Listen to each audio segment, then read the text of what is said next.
Hi, it's great to have your company. You're listening to Life and Faith from the Centre for Public Christianity. My name's Simon Smart. In recent years, I've come across an amazing story of an Aboriginal elder, William Cooper, who lived between 1860 and 1941. Now, the fascinating thing about him is if you were to visit Jerusalem today, you could, if you knew where to look, find a memorial and a garden in honour of William Cooper. If you visited Yad Vashem, the Holocaust Museum there, you could also learn that there's a professorial chair into the study of resistance during the Holocaust that's named after William Cooper. Well, how did that happen, you may ask? Who was William Cooper? How did he come to be so honoured in Israel? And what made this extraordinary man tick? Well, to learn more about this story, I'm joined by Matt Andrews, who first told me about William Cooper. He and I have a shared interest in this story. Good to have you in, Matt. Yeah, thanks. Good to be here. Now, let's trace the link here, because I want to talk about Kristallnacht, November 9th and 10th of 1938, where Jewish businesses and homes, synagogues were attacked, smashed up, many people killed. It was a terrible event, and of course this is before the war. And about a month later in Melbourne, Australia, there was a protest against this action that was launched, and this is where William Cooper comes into it. What did Cooper do, Matt? Cooper, quite improbably, and all of it's improbable so far as you've told it, led a delegation. Now, he'd done that before of the Australian Aborigines League. That had been formed in maybe 1934. It's not quite clear where it started. Certainly we have records from 1935 on. And they had made representations to Prime Minister Joseph Lyons, actually here in Sydney. But they had made representations to the Premier of Victoria, to the Minister for the Interior, who was Jock McEwen, and many, many others. On this day, in December 1938, they went on a march. I'm thinking it was about 20 people. Certainly we know about 12 of them who were there, from Ballarat Road in Footscray all the way to 415 Collins Street. Now, I've done that march. It's a long one. It took me a couple of hours. William Cooper, at this point, he's 77. Man. Yeah. Mm. Long march to make protest against a government agency for their policies. But so they go to the German Consul General. It's the Reichsconsulate to have a meeting with Dr. Dreschler. So the absurdities of this are extraordinary. No one else seems to have been doing anything like this at that time. And as you say, Yad Vashem, which is the preeminent Holocaust research centre in the world, says it's the only protest of its kind anywhere, except this was led by Aboriginal people. It wasn't English people in London. It wasn't, French Jews in Paris. It wasn't American Jews in New York. It was Aboriginal Australians in Melbourne who weren't even citizens of their own country. Well, let's dig into this a bit, because it's an incredible story. When you first told me about it, it was the sort of thing you thought, how do I not know about this? It's amazing. But what was it, do you think, about William Cooper that gave him such simple clear-sightedness when it came to this action? And why was it that he had a mind to not just notice this, but to do something about it? Okay, other people have tried to answer this question, and it's an open question, because we have no record of him talking about what he was trying to achieve on that day. We know that he certainly was a very moral person, so we've heard other people say that there's something peculiar about Indigenous people, that they have just a remarkable ethical clarity. I think it's something about William Cooper, where he came from. He's a Bangarang man. He speaks a language called Yorta Yorta, and the formation of that identity in the contact period was very much unlike any other. And it's got to do with their mission experience. Okay, well, let's talk about that. So what was it about Cooper's early life that shaped and, in a sense, equipped him for this protest that he would make as an old man against the plight, he says, of these Jewish people that he obviously felt an affinity with? The answer, Simon, oddly enough, is a song. It's a song called Burafera. You may know it because it features in an independent film called The Sapphires, and it's a film of some Aboriginal women from Cummeragunja who are great singers and end up touring Vietnam. This was a very successful film in recent years. Yeah, it was a massive success, and it's got lots of great songs beside, but there's one language song, Burafera. Where does that come from? That song was incredibly taught to this community in August 1886 by some emancipated slaves from the United States. They were called the Fisk University Singers, or the Fisk Singers. The song that they sang was a song called Turn Back Pharaoh's Army. Now, the way that the Yorta Yorta language speakers sing it is Wamriga Moses Yin Yin Wala Wala Yepuna Yepuch Nara Bura Fera Yumanayala. But in English, it's not actually quite the same.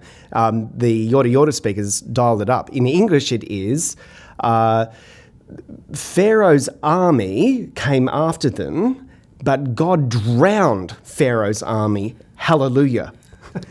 So what you've got here is a very special song. And it comes out of the way that Aboriginal people were given the gospel, which was with a heavy emphasis on the Exodus story. The Exodus story is about God loving you, even though you are downtrodden, God intending to rescue you, even though you are enslaved, and many Yorta Yorta speaking people, Bangarang people around that district, in fact, had been slaves. And God is going to give you and return you to your land of milk and honey. And the thing that I'm going to ask you to do, Moses in the Exodus story, is to go and confront Pharaoh. Now, Pharaoh's the most powerful person in the world at this time. He's got armies at his command. Now, in the 1930s, who was like that? Who was a pharaoh? Who was an evil dictator? Who had armies at his command? Who terrorised minority groups? And who was intimidating the Jews? Well, we know the answer to that question. And so here was a man who'd been brought up in that kind of atmosphere of the Exodus story, the freedom of the slaves, opposing oppression, those sorts of things. Your idea is that this has heavily influenced the world in which William Cooper emerged. William Cooper was very particular and absolutely fearless in his speaking truth to power in the modern parlance. He lived without electricity in his home, without gas in his home. He didn't take the train when he lived or the tram in Melbourne, because he spent all his money on stamps and ink and letters. So, which we're very grateful for today, because if you go to collections like the Norman Collection in the State Library of South Australia, you can read all of William Cooper's letters, and the best collection is one called Thinking Black by Bain Atwood. What sort of reaction did William Cooper get to the protest? Well, he was reported the very next day. I think it's in the Argus, you can look it up. There's a short article that the delegation of the Australian Aborigines League went to the Reich's consulate, and they were refused entry. In one sense, you'd have to think that several of their members at the time would have thought it a complete failure. But as many Christians know, you don't know the consequences of what you're doing. You're simply asked to, speak what you know you're meant to be speaking at that time. What we do know is this. Earlier in the year, in 1938, Australia sent a delegation to the Evian Conference. The Evian Conference had been convened mostly by the British, I think, on the shoreline of Lake Geneva, to work out what we were going to do, what was the world going to do, especially Western powers going to do, with refugees, that being the Jews of Europe who were pouring out of Austria and Germany. The delegation that Australia sent made an official statement afterwards, which was, and it's appalling language, but the language was, Australia does not have a racialism problem, and we don't intend to import one. So it's a horrible thing to say, but that was the position of Australia. That was zero intake of Jews. Now, on the Thursday following the Tuesday of the march, the Minister for the Interior, Jock McEwen, made a press announcement, which is reported in The Age the next day. And the announcement was Australia would be taking in 15,000 Jews. Somebody changed their mind. Who was that? Well, we don't know who changed their mind. It was Joseph Lyons was still in the seat there. And we don't know if it was William Cooper's protest that made the difference. We do know that it was reported. We do know that it caused ripples. And we do know that Australia changed its mind. And I tell you this, Australia is famous today because we, as a per capita, took in more Jews as refugees from Europe than any other country in the world. Wow. Now, this moment of the protest against Kristallnacht was reenacted. It mightn't have had a massive impact in 1938 in one sense, but it was reenacted in 2012. Got a bit more of an official response this time, right? It did, and it's such a lovely conclusion and resolution of history that doesn't happen so often. But Uncle Boydie, who is one of only two surviving grandchildren of William Cooper, was able to deliver the letter. It was a remarkable day.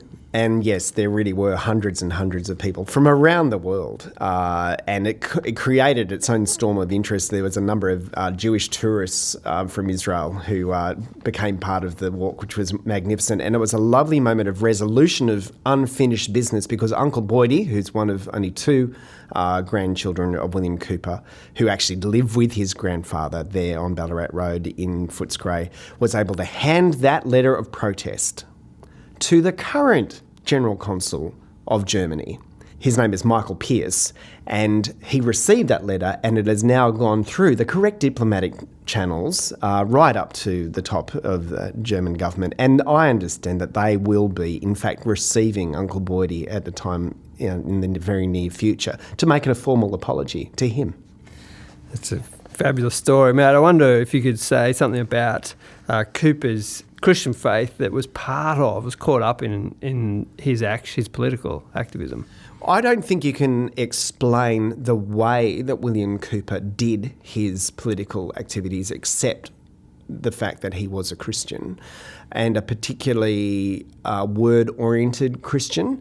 I know that Uncle Boydie has told me that they were drilled on reading the Bible old style every night, and that really fed his imagination so that he had absolute confidence that the resurrection and the new heavens and the new earth would bring restoration. He also believed, this is very strange to hear as a white fella, he also believed that he was going to be judged for what he did or didn't do because he had European ancestry as well. That's where the name Cooper comes from. So he was responsible for restoring justice amongst Aboriginal people. Well, Matt, it's such an inspiring, intriguing story. I want to look at this more on Life and Faith, so we're going to get you in again. And next time, we're going to talk to an Indigenous person whose life has been deeply affected by William Cooper, but also by Daniel Matthews, who started the Maloga mission. That mission represented a really interesting period of Aboriginal people connecting with white people in a really positive way. And the person we're going to hear from will talk about the way that legacy still lives on today among his people. It's a great story. Look forward to that on Life and Faith in coming weeks.